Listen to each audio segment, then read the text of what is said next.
Ano bíblico seguindo a cronologia, dia 46. Levítico 14:15. Antes de começarmos, compartilhe esse vídeo para que outras pessoas possam ler a Bíblia junto conosco. Pause o vídeo e faça uma oração. Peça ao Espírito Santo para que esteja conosco durante a leitura. Depois falou o Senhor a Moisés, dizendo: Esta será a lei do leproso no dia de sua purificação. Será levado ao sacerdote, e o sacerdote sairá fora do arraial, e o examinará. E eis que se a praga da lepra do leproso for sarada, então o sacerdote ordenará que por aquele que se houver de purificar se tomem 2 aves vivas e limpas, e pau de cedro, e carmesim, e ísopo. Mandará também o sacerdote que se degole uma ave num vaso de barro sobre as águas vivas. E tomará a ave viva, e o pau de cedro, e o carmesim, e o ísopo, e os molhará com a ave viva, no sangue da ave que foi degolado sobre as águas das correntes, sobre águas correntes. E sobre aquele que há de purificar-se da lepra, espargirá 7 vezes, então o declarará por limpo, e soltará a ave viva sobre a face do campo. E aquele que tem de purificar-se, lavará as suas vestes, e rapará todo o seu pelo, e se levará, e será que o 7º dia rapará todo o seu pelo, a sua cabeça e a sua barba, e as sobrancelhas. Sim, rapará todo o pelo, e lavará as suas vestes, e lavará a sua carne com água, e será limpo. E ao 8º dia tomará 2 cordeiros sem defeitos, e uma cordeira sem defeito, de 1 ano, e 3 dízimas de flor de farinha, para a oferta de alimentos amassada com azeite, e 1 log de azeite. E o sacerdote que faz a purificação apresentará o homem que houver de purificar-se com aquelas coisas perante o Senhor, à porta da tenda da congregação.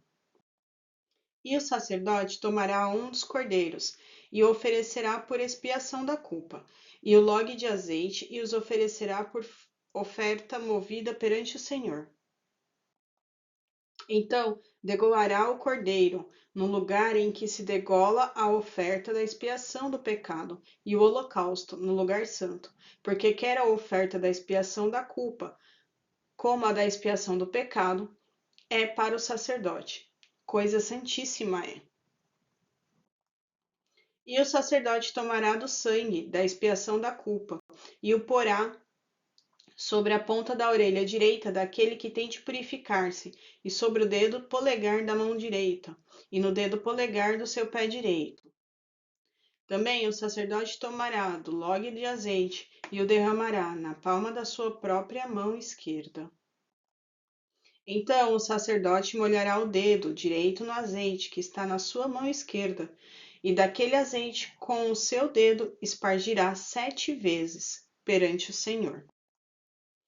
E o restante do azeite que está à sua mão, o sacerdote porá sobre a ponta da orelha direita daquele que tem que purificar-se, e sobre o dedo polegar da sua mão direita, e sobre o polegar do seu pé direito, em cima do sangue da expiação da culpa.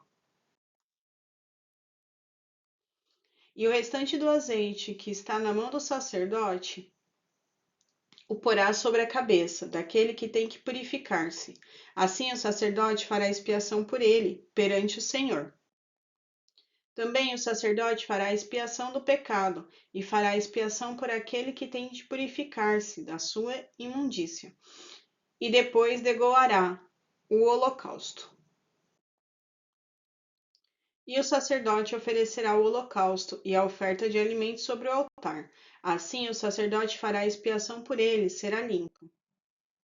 Porém, se for pobre e em sua mão não houver recursos para tanto, tomará um cordeiro para expiação da culpa em oferta de movimento, para fazer expiação por ele, e a 10ª flor de farinha, amassada com azeite para oferta de alimentos, e 1 log de azeite. E 2 rolas ou 2 pombinhos, conforme as suas posses, dos quais um será para a expiação do pecado e outro para o holocausto.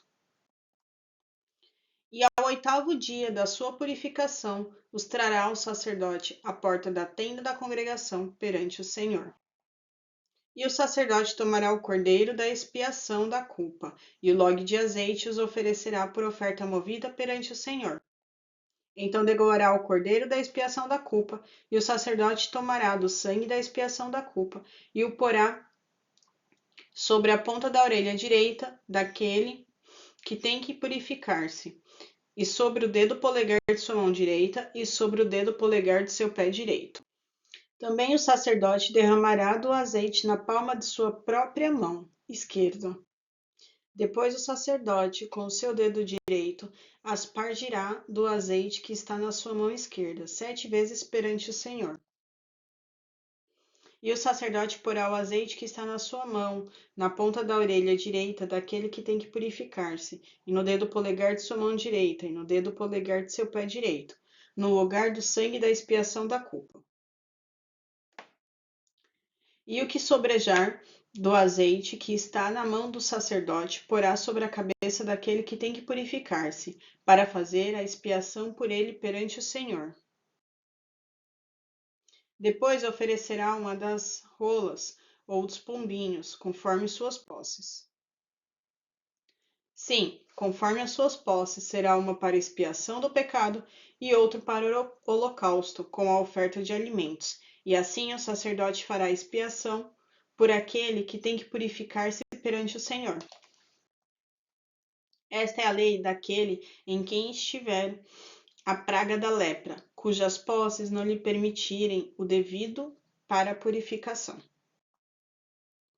Falou mais o Senhor a Moisés e a Arão, dizendo: Quando tiverdes entrado na terra de Canaã, que vos hei de dar por possessão, e eu enviar a praga da lepra em alguma casa da terra da vossa possessão, então aquele de quem for a casa virá e informará o sacerdote, dizendo: Parece-me que há como que praga em minha casa. E o sacerdote ordenará que desocupem a casa antes que entre para examinar a praga, para que tudo o que está na casa não seja contaminado. E depois entrará o sacerdote para examinar a casa. E vendo a praga, e eis que, se ela estiver nas paredes da casa, em covinhas verdes ou vermelhas, e parecerem mais fundas do que a parede, então o sacerdote sairá da casa para fora da porta e fechá-la-á por 7 dias.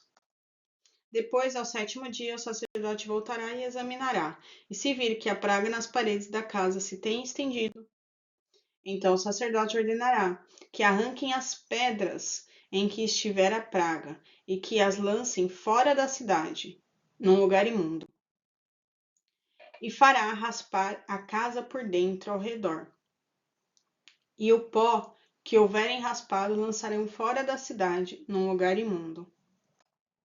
Depois tomarão outras pedras, e as porão no lugar das primeiras pedras, e outro barro se tomará, e a casa se rebocará. Porém, se a praga tornar a brotar na casa depois de arrancadas as pedras e raspada a casa, e de novo rebocada, então o sacerdote entrará e examinará se a praga na casa se tem estendido. Lepra roedora há na casa, imunda está. Portanto, se derribará a casa, as suas pedras e a sua madeira, como também todo o barro da casa, e se levará para fora da cidade, a um lugar imundo. E o que entrar naquela casa em qualquer dia em que estiver fechado será imundo até a tarde. Também o que se deitar a dormir em tal casa lavará as suas roupas, e o que comer em tal casa lavará as suas roupas. Porém, tornando o sacerdote a entrar na casa e examinando-a, se a praga não se estender, depois que a casa foi rebocada, o sacerdote declarará por limpa, porque a praga está curada. Depois tomará, para espiar a casa, 2 aves, e pau de cedro e carmesim e ísopo. e degolará uma ave num vaso de barro sobre águas correntes. Então tomará pau de cedro, e o ísopo e o carmesim, e a ave viva, e os molhará no sangue da ave decolada, e nas águas correntes, e espargirá a casa 7 vezes. Assim espiará aquela casa com o sangue da ave, e com as águas correntes, e com a ave viva, e com o pau de cedro, com o ísopo e com o carmesim. Então soltará a ave viva para fora da cidade, sobre a face do campo. Assim fará expiação pela casa, e será limpa. Esta é a lei de toda a praga da lepra e da tinha, e da lepra das roupas e das casas, e da inchação e das pústulas e das manchas lustrosas, para ensinar quando alguma coisa será imunda e quando será limpa. Esta é a lei da lepra. Falou mais o Senhor a Moisés e a Arão, dizendo: Falai aos filhos de Israel, e dizei-lhes: qualquer homem que tiver fluxo da sua carne será imundo por causa do seu fluxo. Esta, pois, será a sua imundície.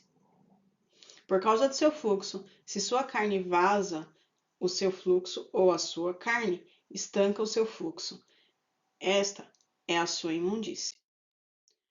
Toda a cama em que se deitar o que tiver fluxo será imunda, e todas as coisas sobre que se sentar será imunda. E qualquer que tocar a sua cama, lavará as suas roupas e se banhará em água, e será imundo até a tarde.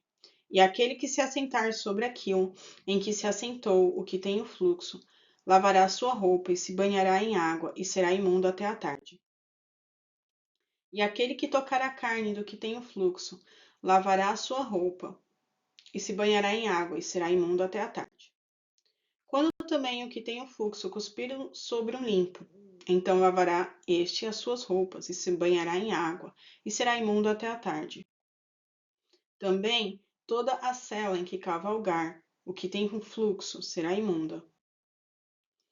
E qualquer que tocar em alguma coisa que esteve debaixo dele, será imundo até a tarde. E aquele que levar, lavará as suas roupas, e se banhará em água, e será imundo até a tarde. Também todo aquele em que tocar o que tem o fluxo, sem haver lavado as suas mãos com água, lavará as suas roupas, e se banhará em água, e será imundo até a tarde. E o vaso de barro que tocar o que tem o fluxo será quebrado. Porém, todo o vaso de madeira será lavado com água. Quando, pois, o que tem o fluxo estiver limpo do seu fluxo, contar-se-ão 7 dias para sua purificação, e lavará as suas roupas e banhará a sua carne em água corrente e será limpo.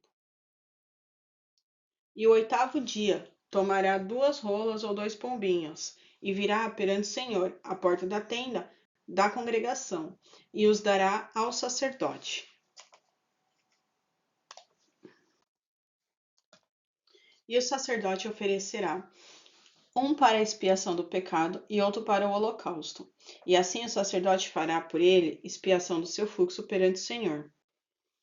Também o homem, quando sair dele o sêmen da tua cópula, toda a sua carne banhará com água, e será imundo até a tarde. Também toda a roupa e toda a pele que houver o sêmen da cópula se lavará com água, e será imunda até a tarde. E também se um homem se deitar com a mulher e tiver emissão de sêmen, ambos se banharão com água, e serão imundos até a tarde. Mas a mulher, quando tiver fluxo, e o seu fluxo de sangue estiver na sua carne, estará 7 dias na sua separação, e qualquer que a tocar será imundo até a tarde. E tudo aquilo sobre o que ela se deitar durante a separação será imundo, e tudo sobre o que se assentar será imundo. E qualquer que tocar a sua cama, lavará as suas vestes e se banhará com água, e será imundo até a tarde. E qualquer que tocar alguma coisa sobre o que ela se tiver assentado, lavará as suas vestes e se banhará com água, e será imundo até a tarde. Se também tocar alguma coisa que estiver sobre a cama ou sobre aquilo em que ela se assentou, será imundo até a tarde. E se com efeito qualquer homem se deitar com ela, e a sua imundície estiver sobre ele, imundo será por 7 dias. Também toda a cama sobre que se deitar será imunda. Também a mulher, quando tiver o fluxo do seu sangue por muitos dias fora do tempo de sua separação, ou quando tiver fluxo de sangue por mais tempo do que a sua separação, todos os dias do fluxo da sua imundície será imunda, como nos dias de sua separação. Toda a cama sobre que se deitar todos os dias do seu fluxo, ser-lhe-á como a cama de sua separação, e toda coisa sobre que se assentar será imunda, conforme a imundície de sua separação. E qualquer que tocar será imundo, portanto, lavará suas vestes e se banhará com água, e será imundo até a tarde. Porém, quando for limpo do seu fluxo, então se contarão 7 dias, e depois será limpo. E ao 8º dia tomará 2 rolas ou 2 pombinhos e as trará ao sacerdote, à porta da tenda da congregação. Então o sacerdote oferecerá um para a expiação do pecado e outro para o holocausto. E o sacerdote fará por ela a expiação do fluxo de sua imundície perante o Senhor. Assim separareis os filhos de Israel das suas imundícies, para que não morram nas suas imundícies, contaminando o meu tabernáculo que está no meio deles. Esta é a lei daquele que tem o fluxo, e daquele de quem sai o sêmen da cópula, e que fica por eles imundo. Como também da mulher enferma na sua separação, e daquele que padece do seu fluxo, seja homem ou mulher, e do homem que se deita com mulher